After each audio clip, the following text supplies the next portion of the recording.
It was a busy night in the Pursley household, and this was a number of years ago when my wife would still ask me what I wanted for dinner if she didn't already have a plan. It's a question she doesn't ask me very often anymore because the answer never changes, and that answer was always pizza. And this night, she's like, all right, we'll go with it. Let's do pizza. Fine, we'll do pizza. And I said, awesome.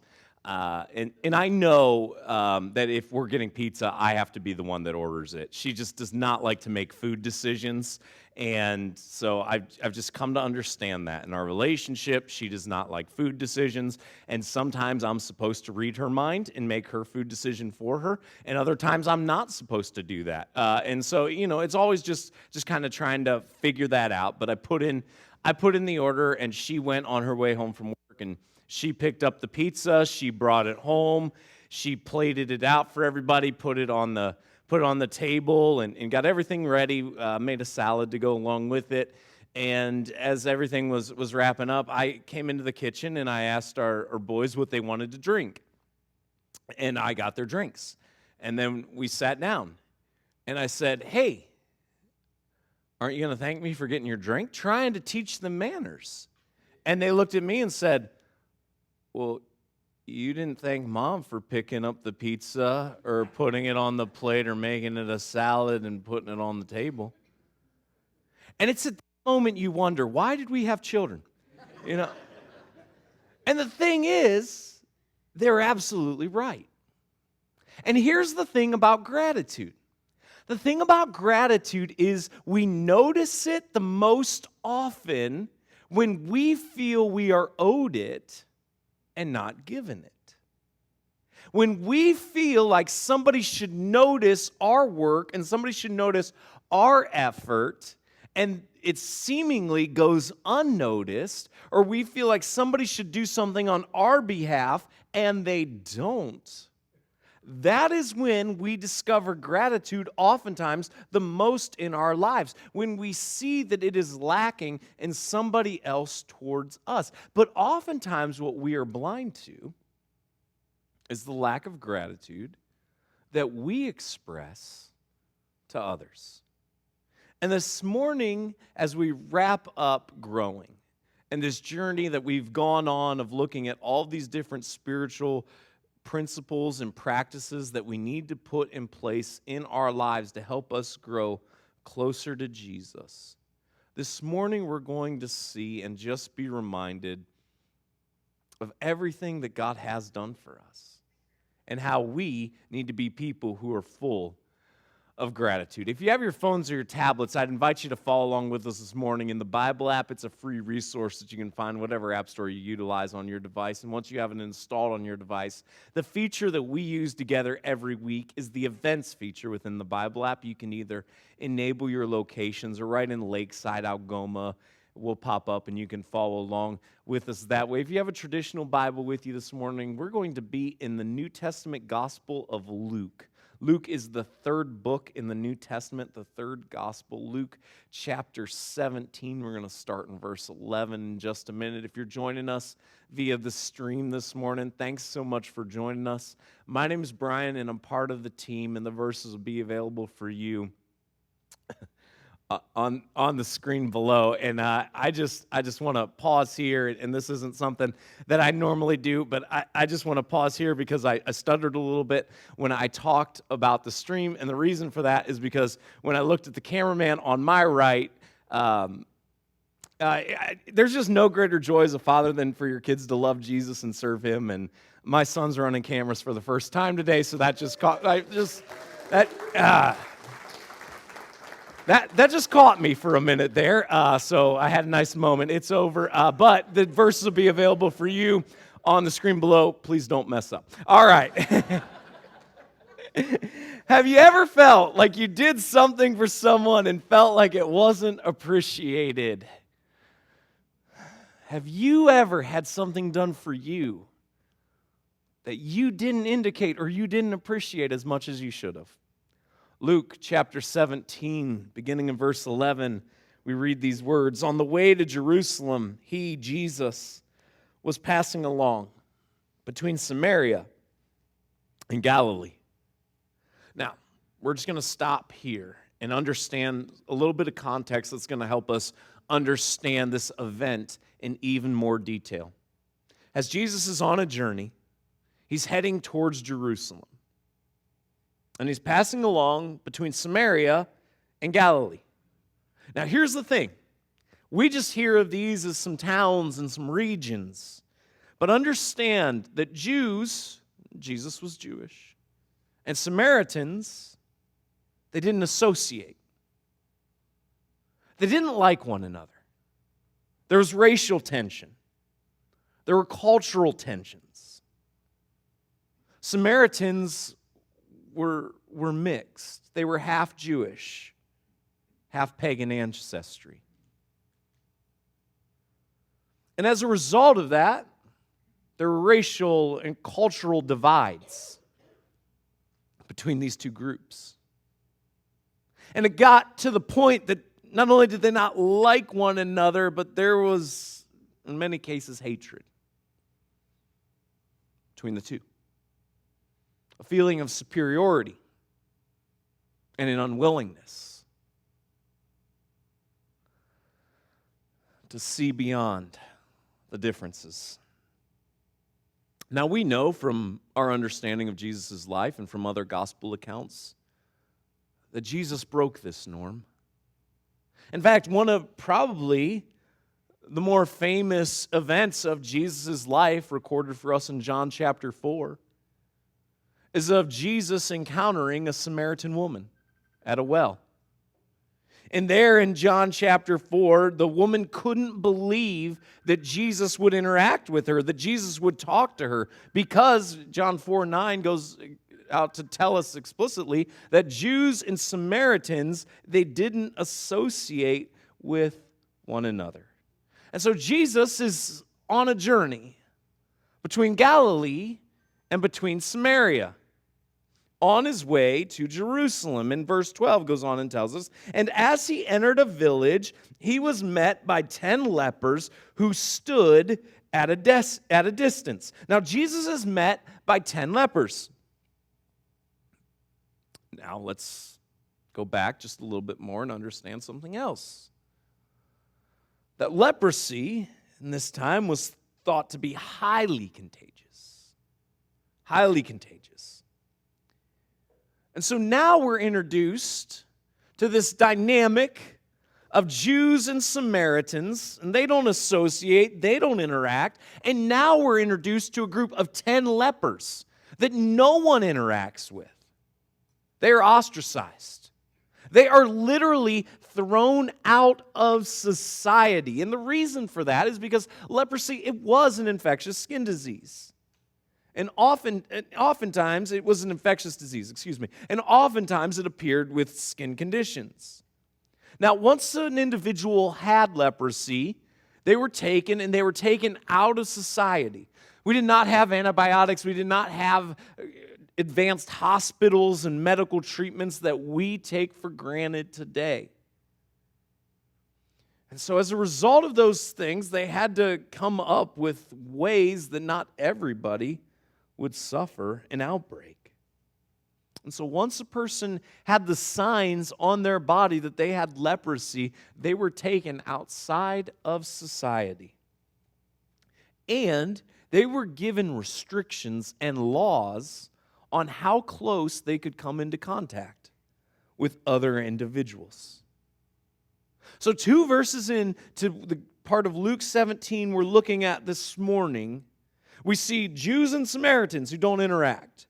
We see a group of lepers that no one interacts with. And there's just a colony of all of these sick people who've been taken away from their families, taken away from the lives they knew.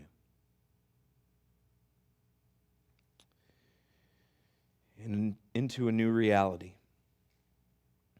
And then we get to verse 13. And these lepers lifted up their voices, saying, Jesus, Master, have mercy on us.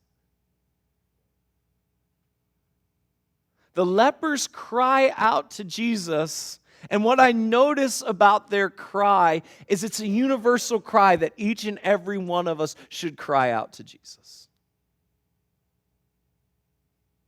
They say, Jesus, have mercy on us. Now, we don't know whether it was their illness that caused them to understand their need for mercy, or whether it was something else, whether it was another factor in their lives. We're not given that insight. We're not given the luxury of knowing the thought behind their cry. But what we do know about our circumstances and about our situations and the circumstances and situations of each and every one of us is this is a theme and this is a cry that we too can cry out. Even if a medical diagnosis that wrecks our world has not come to the forefront of our lives, we are still people who need to cry this out to Jesus.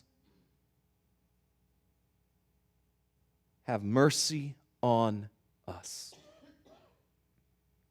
And the question that you have to answer is, have you reached that point where you recognize you are in need of the mercies of God? They reached that point. They understood their need for mercy. Do we? Their condition that was visible to all was leprosy. But we are all born with a condition, and sometimes that condition isn't as readily noticeable, especially in a culture, in a society that doesn't put Christ at the forefront. But the condition with which we are all born is sin. God's the creator, so He gets to make the rules. That's what happens when you create something. We're seeing a lot of tension right now with that and all the artificial intelligence explosion that is going on in our society right now. But the reality is, when you create something, you get to determine how it's governed. God created everything. He gets to make the rules. He gets to make the standards. It doesn't matter whether you like God's rules. It doesn't matter whether you like His standards. You are not the creator. You are not the author. You are not God. He is. And the reality is, God's standard is not an easy one to meet. It's perfection.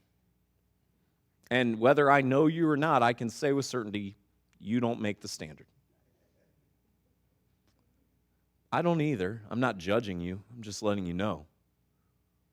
We're all in the same boat. And that's the condition with which we all have. And that is why we all should cry this same cry. God, have mercy on us.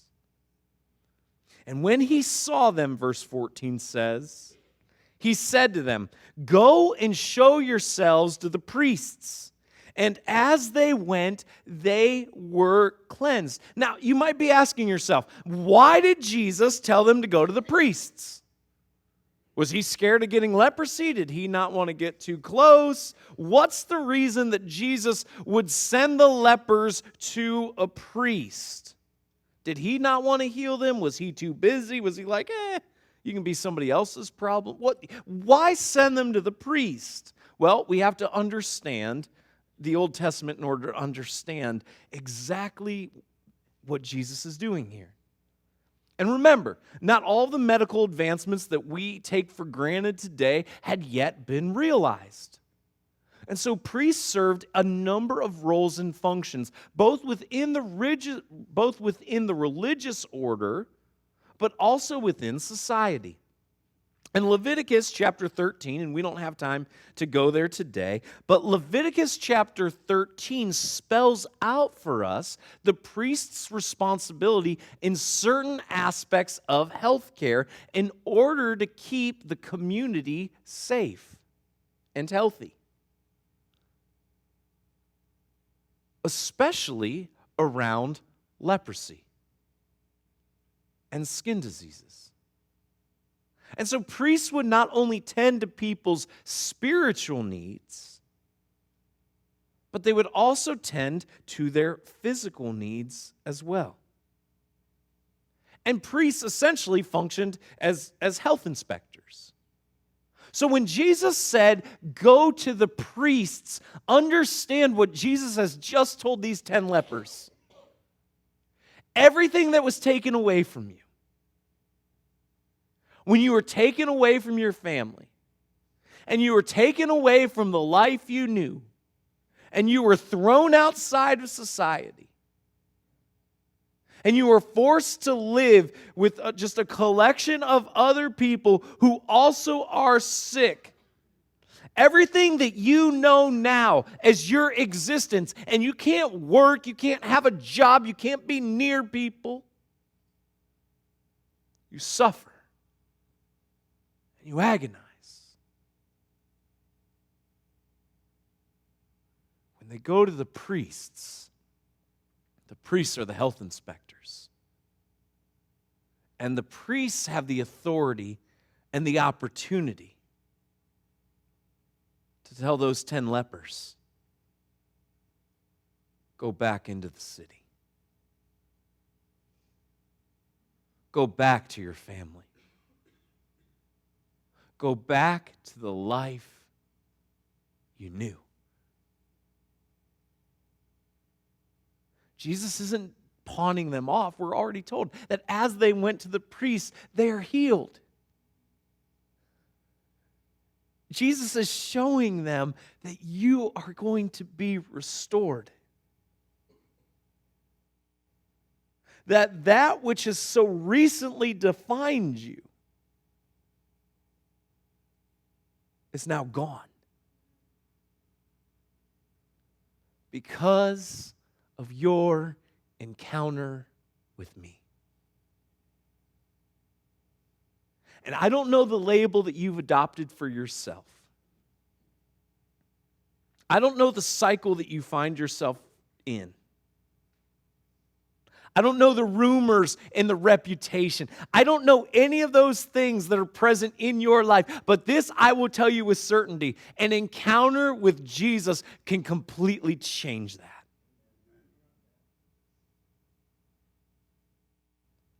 And He can restore you. And He can do things in your life that you never imagined possible. That's what He does for the lepers here. Then one of them, when he saw that he was healed, verse 15 says, turned back, praising God with a loud voice, and he fell on his face at Jesus' feet, giving Him thanks. Now he was a Samaritan. Now, Jesus heals 10 lepers. One of them who was healed, turns back, praising God with a loud voice. He is making a scene. But notice what he does.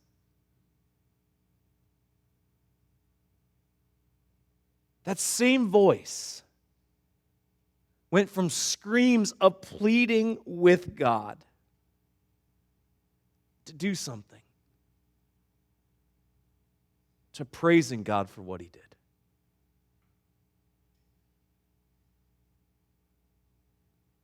That same leper went from crying out for Jesus to have mercy on him to praising God for how he had been healed. And he laid down before Jesus, thanking Him for what He did for him. And then Jesus answered, verse 17 says, were not 10 cleansed? Where are the 9? Was no one found to return and give praise to God except this foreigner? Jesus asks, well, what happened to the other 9? Where are they? They too were healed. Their reality was also altered.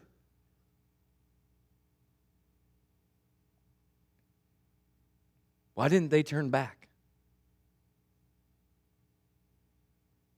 Now again, we're not given the insight. Why was it only one? And it's easy for us to look at this and be like, those other 9. And yet here's a question that we all should wrestle with. When's the last time you thanked God for anything? And I mean really thanked Him. Not a routine prayer before a meal or before bed. When's the last time you really thanked Him?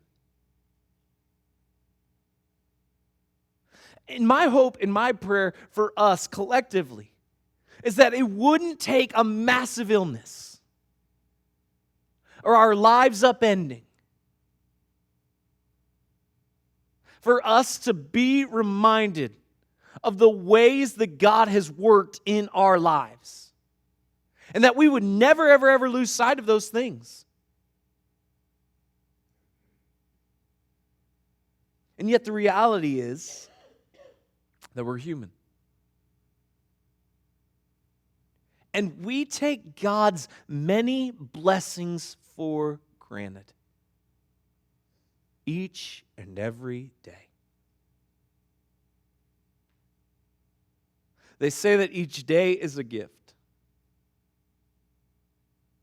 And we oftentimes fail to look at it that way.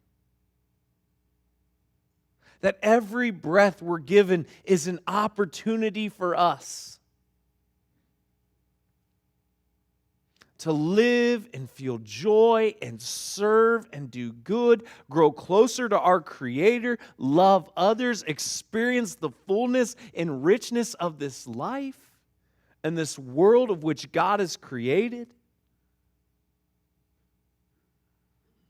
And Jesus, verse 19, said to him, "Rise and go your way, for your faith has made you well." So here's the question. Who are we? Are we the 1 or are we the 9? The 9, what their actions reveal to us is this. They wanted the benefit and they wanted the blessing of God. But as soon as they experienced the benefit and blessing of God, they were content to move on. They wanted God for the benefit that God could give them. They wanted God for the blessing that He could instill in their lives. And the very second that they experienced that thing, that was enough for them. That God healed them. That's what they wanted. That was enough.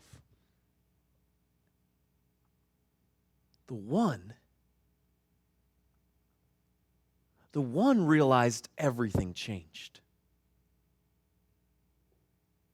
The one went back and thanked God for everything that he had done. So as people who have been massive recipients of God's goodness, of His favor, and of His grace, how can we be people of gratitude? Well, I want to give you some pointers. The first is this: to count your blessings. Literally, count your blessings.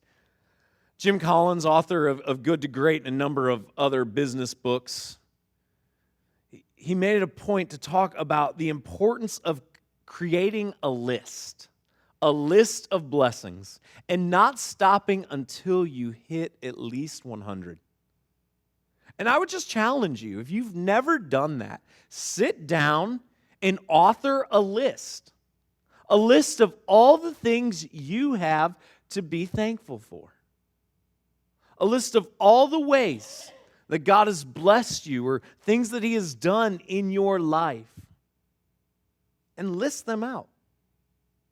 And don't stop until you hit 100. If you're like, you don't know my life, Brian. I I don't have 100 things to be thankful for. And I'm going to ask you to do something. And what I'm going to ask you to do is send me an email that says that. And I'm going to follow up with a time, because I would love to talk with you.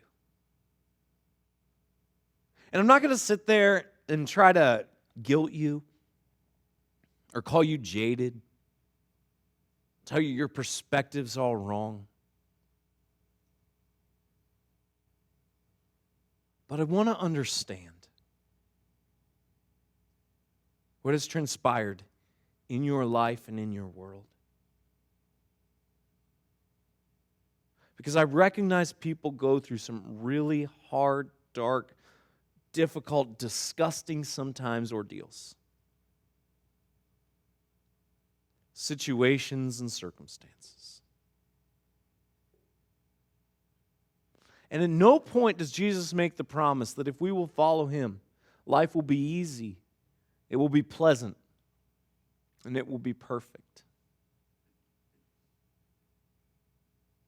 But he does promise us he'll never leave us. He does promise us he'll never forsake us. And he does promise us that even the horrible things that happen to us can be used by him for good. And so if you start your list and you can't come up with 100, I want you to email me. Because I want to understand what's going on in your world and in your life, and we want to get you help and assistance.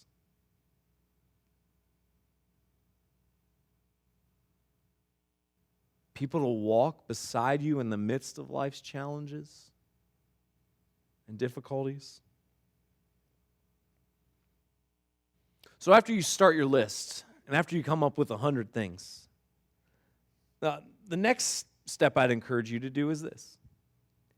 When that alarm goes off in the morning, or if you're retired or just have a great internal clock and you don't need the alarm, when you wake up, and not the first alarm for those of you who are like 6 alarm people, I do not understand you. Why do you want the last hour of your sleep to be interrupted every 10 minutes? That's just miserable. But whatever, do whatever you like.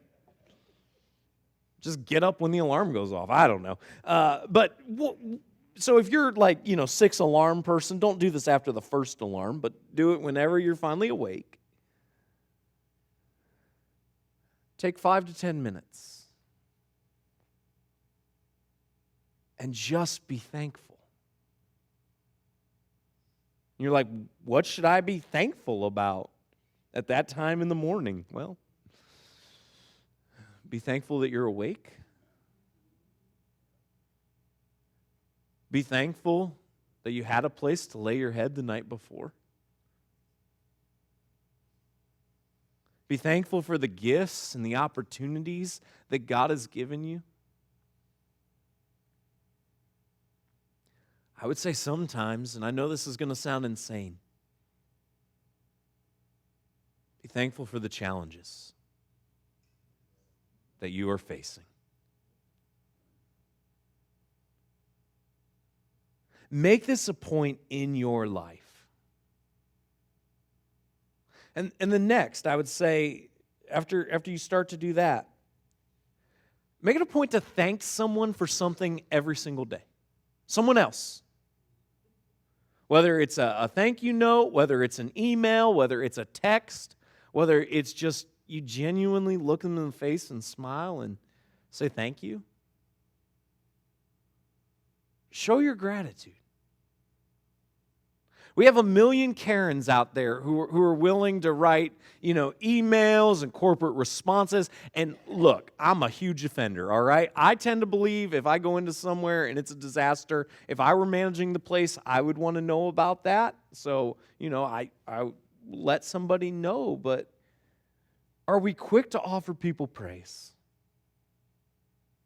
Are we quick to thank people when they help us with something? When they do something?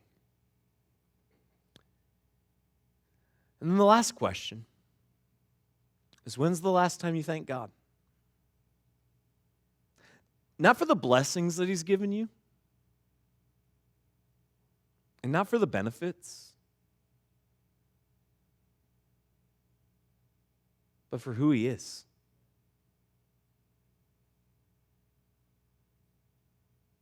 His love for you. See, if you have a relationship with Jesus, the reality is this: the greatest thing we all have to be thankful for is the redemption that we've experienced. Because whether you recognized it or not at the time, you had a condition. And God loved us so much that even though we violated His rules, that He is Creator, gets to make. He sent His Son as a sacrifice. And it's not a sacrifice that we have to buy, because we can't afford it. It's not a sacrifice we can earn, because the standard is perfection, and it's pass fail, and we've all failed. It's a gift.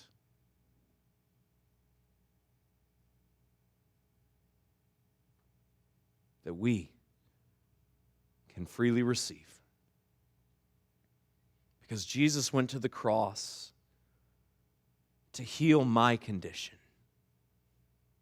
and to heal yours.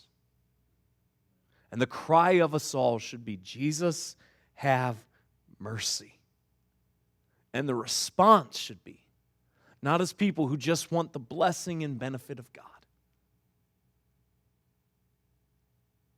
but of the one who, with that same voice that we cried out for God to heal us, we now cry out with gratitude because of what God has done for us. Jesus, thank you for your sacrifice and your love, for setting us free in our salvation. That you became the substitute for my imperfection, for my guilt and my shame and my sin. And you healed me of my condition when you died on that cross, and you rose again 3 days later, and you gave me the opportunity to freely accept that gift. And I did. And I confessed with my mouth that Jesus is Lord, and believe in my heart that God raised Him from the dead.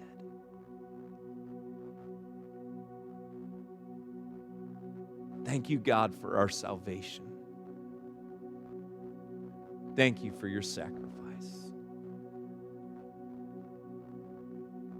Thank you for your Son. It's in your name, Jesus, we pray. Amen.